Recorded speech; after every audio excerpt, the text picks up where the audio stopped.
Good evening everyone, welcome to civil services study. Welcome back. Practice set number 380 पर आ जाइए। UPPCS के लिए focus करेंगे। इसमें हम इन्वायरमेंट नहीं, इंडियन पॉलिटी के प्रश्नों पर। ठीक है, तो उसी के आगे से कंटिन्यू करेंगे जहाँ तक अपना हो गया था। तो चलिए स्टार्ट करते हैं। 2 से 3 सेकंड का टाइम मिलेगा एक प्रश्न को पढ़ने के बाद।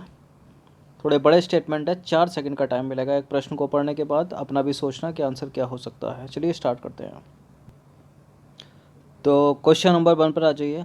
मानव दुर्व्यवहार एवं बलात् श्रम का प्रतिषेध के संदर्भ में निम्नलिखित में से कौन सा स्टेटमेंट गलत है। देखिए, यह एक मूल अधिकार है जिसकी चर्चा शोषण के विरुद्ध अधिकार में की गई है। अब आपको पता होना चाहिए कि शोषण के विरुद्ध अधिकार कौन से आर्टिकल से कौन से आर्टिकल तक है। ठीक है, यह अधिकार नागरिक एवं गैर नागरिक यानी भारतीय और विदेशियों दोनों को प्राप्त है क्या। भारतीय संविधान के अनुच्छेद 24 में इसकी चर्चा की गई है क्या।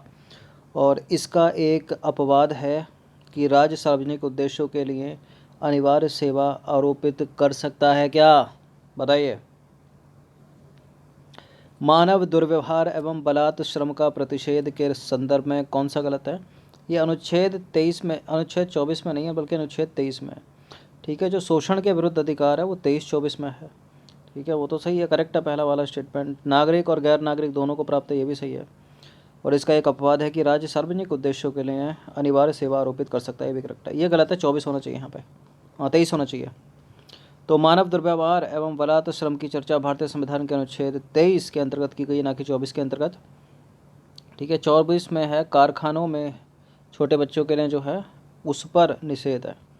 देखिए, शोषण के विरुद्ध अधिकार एक जो है एक मूल अधिकार है, एक फंडामेंटल राइट्स है जिसकी चर्चा भारतीय संविधान के अनुच्छेद 23-24 में की गई है। ठीक है, शोषण का जो विरुद्ध अधिकार है। और इसी 23 में है बलात् श्रम का निषेध और 24 में है कारखानों में छोटे बच्चों के लिए। ठीक है, जो 6 से 14 वर्ष के बच्चे हैं उनको जो है हाई जोखिम वाले जो काम है उनमें नहीं लगाया जाएगा। अनुच्छेद 23(1) में मानव दुर्व्यवहार एवं बलात् श्रम का प्रतिषेध किया गया है। क्वेश्चन नंबर 2 पर आ जाइए। सूचना का अधिकार यानी राइट टू इन्फॉर्मेशन विधिक अधिकार के साथ साथ मूल अधिकार भी है। और भारतीय संविधान के किस अनुच्छेद के अंतर्गत इसे मूल अधिकार माना गया है। बताइए, किस अनुच्छेद के अंतर्गत माना गया है। अनुच्छेद 19 के अंतर्गत। तो देखिए, इंडियन एक्सप्रेस बनाम भारत संघ मामला। ठीक है, इसमें न्यायमूर्ति वेंकट चेलैया ने स्वीकार किया था कि विचार एवं अभिव्यक्ति की स्वतंत्रता में सूचना प्राप्ति का अधिकार शामिल है, यानी आर्टिकल 19(1) का क्लॉज है। ठीक है, सूचना अधिकार अधिनियम 2005 के अंतर्गत कहा गया है कि प्रत्येक नागरिक का यह विधिक अधिकार है कि वह सार्वजनिक संस्थानों से आवश्यक सूचना मांग सके। Legal right. Right to privacy भारतीय संविधान के किस अनुच्छेद में निहित है। निजता का अधिकार। देखिए, उसी में ही होगा जिसमें राइट टू लाइफ होगा। ठीक है, आर्टिकल एलिमिनेट करें, 24 में नहीं है, 20 में नहीं है, 21 में है। ठीक है, 21 में। तो खड़क सिंह बनाम उत्तर प्रदेश एवं गोविंद बनाम मध्य प्रदेश मामले में सुप्रीम कोर्ट ने निर्णय दिया था कि अनुच्छेद 19(1) घ को अनुच्छेद 21 से मिलाकर पढ़ने पर एकांतता या निजता का अधिकार या राइट टू प्राइवेसी प्राप्त होता है। अब अनुच्छेद 19(1) घ में क्या है। भारत के राज्य क्षेत्र में सर्वत्र अबाध संचरण का अधिकार, आसान भाषा में समझे तो घूमने फिरने का अधिकार। और आर्टिकल 21 में क्या है, जीवन का अधिकार। तो इन दोनों को मिलाकर ठीक है बनता है निजता का अधिकार, एकांतता का अधिकार या right to privacy. Question number 4 पर आ जाइए। निम्नलिखित कथनों पर विचार करना है। 2 स्टेटमेंट होंगे, बताना कि इनमें से कौन सा करेक्ट देखते हैं। पहले है कितने, 2 ही हैं। तो संविधान के अनुच्छेद 22 के तहत गिरफ्तार किए गए किसी व्यक्ति को 72 घंटों के भीतर निकटतम मजिस्ट्रेट के समक्ष पेश करना होता है। और दूसरा स्टेटमेंट है, निवारक निरोध विषय संबंधी विधेयक संसद एवं राज्य के विधानमंडल दोनों बना सकता है। निवारक निरोध विषय संबंधी विधेयक को संसद भी बना सकती है, राज्य का विधानमंडल भी बना सकता है। क्या ये बात सत्य है। सत्य है, करेक्ट है दूसरा वाला स्टेटमेंट। पहला वाला गलत है, 72 घंटे बहुत ज़्यादा है, 24 घंटे में पेश करना होता है मजिस्ट्रेट के सामने। ठीक है, तो पहला वाला गलत, दूसरा वाला करेक्ट, तो बी होगा इसका आंसर। तो संविधान के अनुच्छेद 22 के तहत गिरफ्तार किए गए किसी व्यक्ति को 24 घंटे के भीतर निकटतम मजिस्ट्रेट के समक्ष जो है पेश करना होता है, जिसमें यात्रा में लगे आवश्यक समय को शामिल नहीं किया जाता। निवारक निरोध विषय संबंधी विधेयक संसद एवं राज्य के विधानमंडल दोनों बना सकते हैं, परंतु दोनों के बीच शक्तियों का विभाजन किया गया है। ठीक है। निवारक निरोध विधेयक के तहत जो है गिरफ्तार किए गए किसी व्यक्ति को अधिकतम 3 माह हिरासत में रखा जा सकता है, और इससे अधिक के लिए जो है सलाहकार बोर्ड का निर्णय आवश्यक है।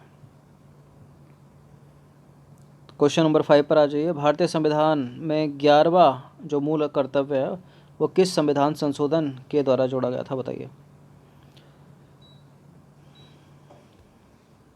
याद आ रहा होगा आपको, सरदार स्वर्ण सिंह समिति। ठीक है, 51 का जोड़ा गया, लेकिन 10 थे जब शुरू में जोड़े गए।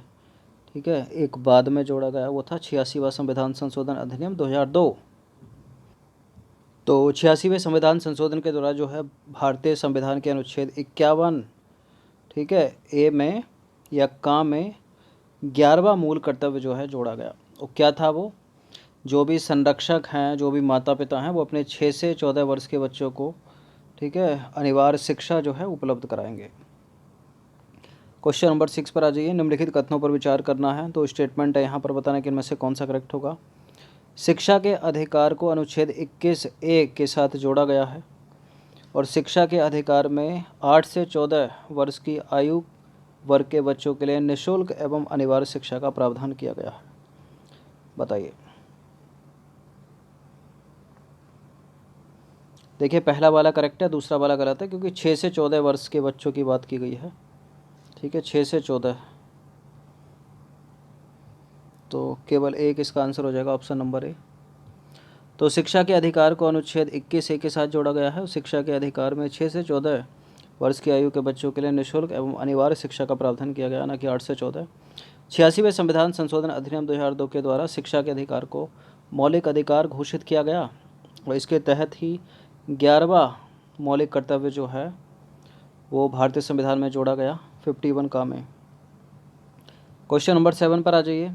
किसी भी व्यक्ति को उसके प्राण एवं दैहिक स्वतंत्रता से वंचित नहीं किया जा सकता। दूसरा स्टेटमेंट है, यह मूल अधिकार सभी व्यक्तियों को प्राप्त है, मतलब भारतीय नागरिकों को भी, विदेशियों को भी। बिल्कुल, दोनों को प्राप्त है।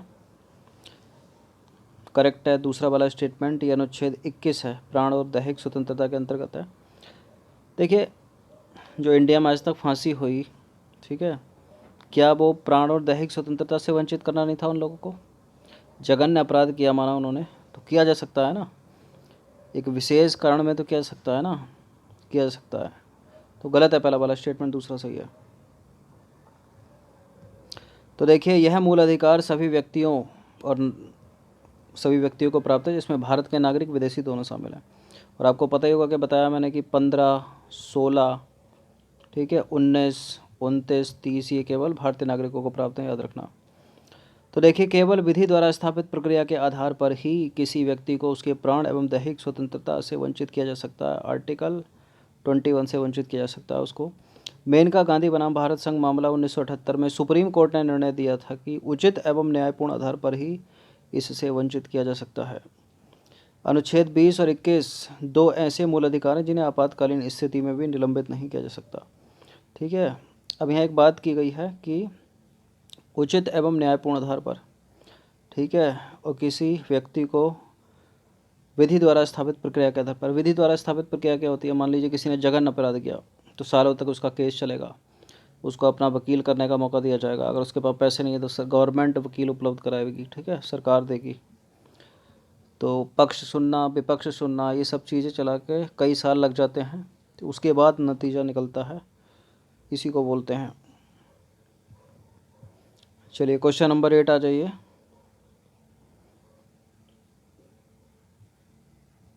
भारतीय संविधान के अनुच्छेद 19(1)(b) में शांतिपूर्वक एवं निरायुध सम्मेलन करने संबंधी अधिकार दिया गया है। इसके तहत किसे शामिल नहीं किया जा सकता? आसान भाषा में समझे तो 19(1) में निम्नलिखित में से कौन शामिल नहीं है? एकत्रित जनता, जिसे हथियार नहीं रखना चाहिए, बिल्कुल। शांतिपूर्ण इकट्ठा होना, शांतिपूर्ण इकट्ठा हो सकते हैं, केवल सार्वजनिक भूमि पर होना चाहिए, ये भी सही है। हड़ताल करने का अधिकार नहीं है। तो शांतिपूर्वक एवं निरायुध सम्मेलन के अधिकार में हड़ताल करने का अधिकार जो है शामिल नहीं है। इसके अंतर्गत बिना हथियार के शांतिपूर्वक संगठित होने का नागरिकों को अधिकार दिया गया है, जैसे कि सार्वजनिक बैठकों में भाग लेने का अधिकार और प्रदर्शन करने का अधिकार, केवल सार्वजनिक भूमि पर ही बिना हथियार के सम्मेलन करने का अधिकार। ठीक है, यही सब, हड़ताल करने का नहीं है। चलिए क्वेश्चन नंबर 9 पर आ जाइए। भारतीय संविधान के अनुच्छेद 15 में निम्नलिखित में से किस प्रकार के विभेद का प्रतिषेध किया गया है? आर्टिकल 15 इसके ऊपर मूवी भी बन चुकी है। तो भारतीय संविधान का अनुच्छेद 15 ये कहता है कि आप किसी भी व्यक्ति को उसके धर्म के आधार पर, उसके मूल वंश के आधार पर, उसकी जाति के आधार पर, उसके लिंग के आधार पर, चाहे वो महिला हो या पुरुष हो या ट्रांसजेंडर हो, आप विभेद या उसके साथ भेद नहीं करेंगे, या उसके जन्म के स्थान के आधार पर, चाहे गाँव का हो या शहर का हो। तो सारे के सारे हैं 1 2 3 4 5, डी है इसका आंसर। तो भारतीय संविधान के अनुच्छेद 15 में विभेद का प्रतिषेध के अंतर्गत 5 आधारों को शामिल किया गया है: धर्म, मूल वंश, जाति, लिंग और जन्म स्थान। क्वेश्चन नंबर 10 पर आ जाइए। निम्नलिखित पर विचार करना है। विदेश यात्रा का अधिकार अनुच्छेद 21 में, शिक्षा का अधिकार अनुच्छेद 21A में, सहकारी समिति बनाने का अधिकार अनुच्छेद 19 फर्स्ट। उपरोक्त में से कौन से सही सम्मिलित है बताइए।